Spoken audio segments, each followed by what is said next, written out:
Today I'll be reading The Rose Elf by Hans Christian Andersen.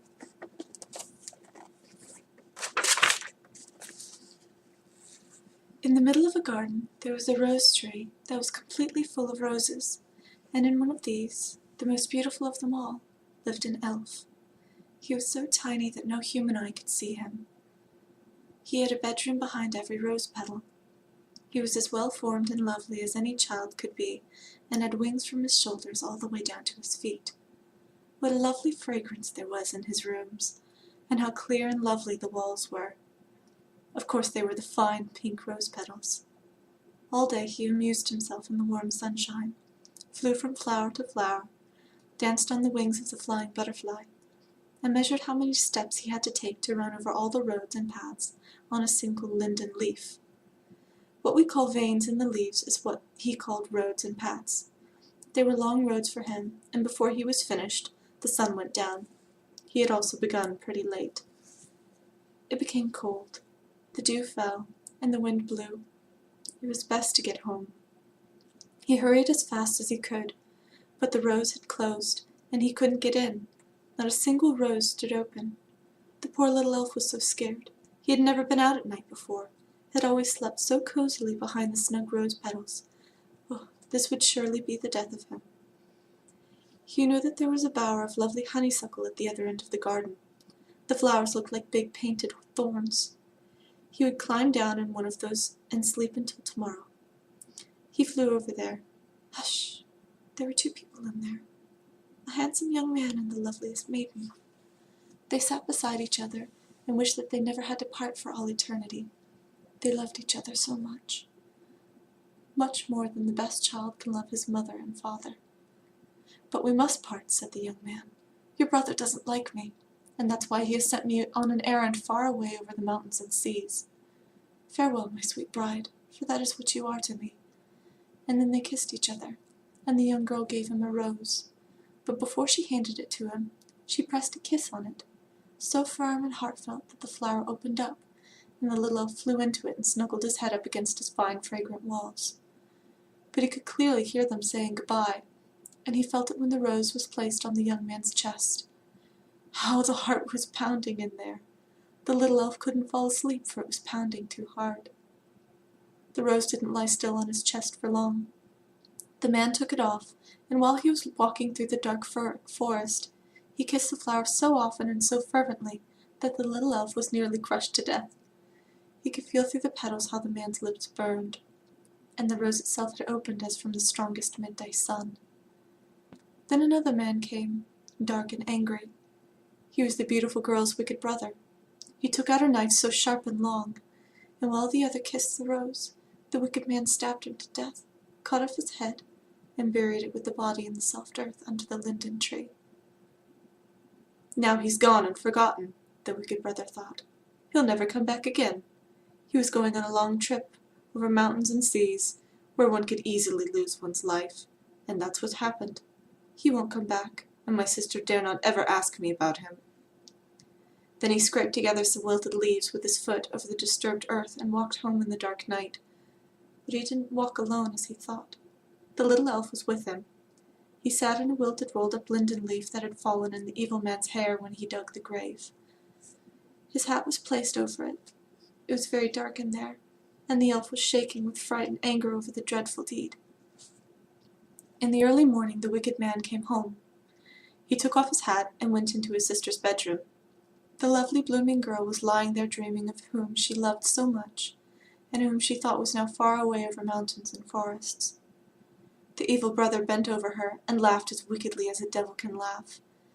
Then the wilted leaf fell out of his hair down on the bedspread, but he didn't notice it and went off to sleep for a few hours himself. But the elf slipped out of the wilted leaf, crept into the ear of the sleeping girl, and told her, as if in a dream, of the terrible murder. He described the place where her brother had killed him, and buried his corpse, told about the flowering linden tree close by, and said, So you won't think it's only a dream I've told you. You'll find a wilted leaf on your bed. And she found it when she woke up. Oh, what salty tears she cried! And she didn't dare speak to anyone for her grief. The window was open of the whole day, so the little elf could easily have gone into the garden to the roses and all the other flowers, but he didn't have the heart to leave the bereaved. There was a bush with miniature roses in the window, and he sat in one of the flowers and watched the poor girl. Her brother came into the room many times, and he was so merry and wicked, but she didn't dare say a word about her great sorrow. As soon as it was dark, she snuck out of the house and into the forest where the linden tree was standing, tore the leaves away from the earth, dug down, and found him, who had been killed at once. How she cried and prayed to the Lord that she too might soon die. She wanted to take the corpse home with her, but she couldn't do that, so she took the pale head with closed eyes, kissed the cold mouth, and shook the soil from his lovely hair.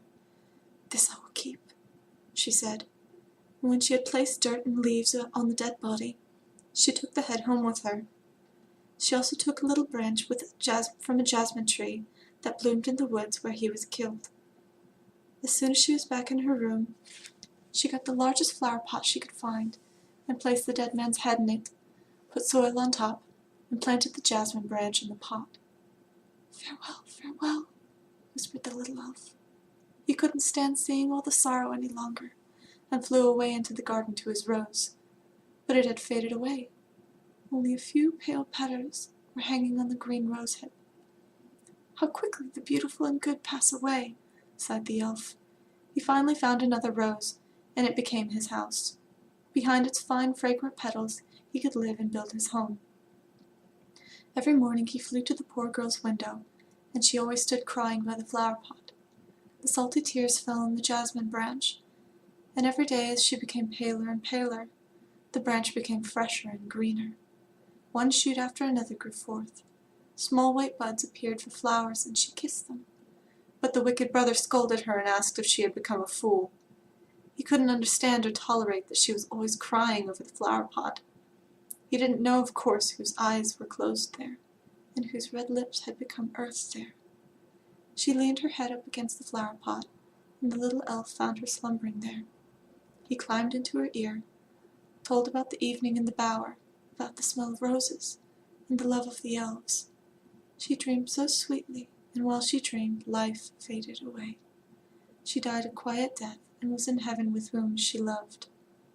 And the jasmine flowers opened their beautiful big flowers. They smelled so wonderfully sweet. They had no other way to cry over the dead. But the wicked brother looked at the beautiful flowering tree and took it, like an inheritance, to his bedroom and placed it next to his bed, because it was beautiful to see, and the fragrance was so sweet and delicious. The little rose elf followed along and flew from flower to flower. A little soul lived in each of them, and he told them about the murdered young man, whose head was now in earth underneath them, and told about the wicked brother and the poor sister. "We know this," every soul in the flower said. "We know it. Didn't we grow forth from the man's eyes and lips? We know it, we know it." And they nodded their heads so strangely. The rose elf couldn't understand how they could be so calm, and he flew over to the bees, who were gathering honey, told them the story about the wicked brother, and the bees told their queen, who commanded that the next morning they should all kill the murderer. But the night before, the first night after his sister's death, when the brother was sleeping in his bed close to the fragrant jasmine tree, each flower opened up. Invisibly, but with poisonous spears, the flower souls climbed out. First they sat by his ears and whispered bad dreams, then flew over his lips and stuck his tongue with the poisonous spears. "Now we have avenged the dead," they said, and searched out their white flowers again. When morning came and the window to the bedroom was opened, the rose elf with the queen of the bees and the whole swarm flew in to kill him. But he was already dead. People were standing around the bed saying, "The fragrance of the jasmines has killed him." Then the rose elf understood the flower's revenge, and he told the queen bee, and she buzzed around the flower pot with her whole swarm.